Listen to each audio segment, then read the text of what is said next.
etika politik itu sangat erat kaitannya dengan moral.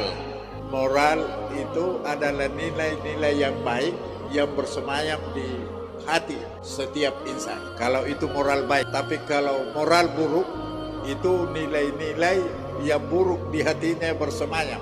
Dan itulah yang mempengaruhi perilaku setiap insan.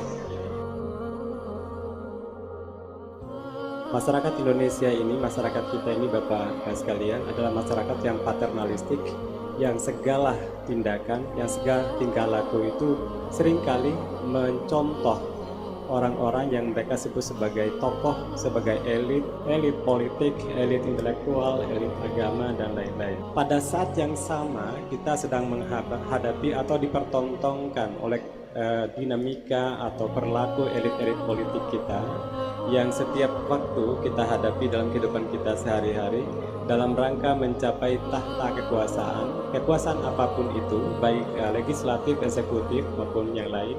Kita dipertontonkan dengan perilaku-perilaku yang tidak mencerminkan nilai-nilai kemanusiaan. Sebagaimana Nabi atau orang-orang soleh sebelum kita ini adalah orang-orang yang antara apa yang diucapkannya dengan apa yang dilakukannya itu tidak ada perbedaan.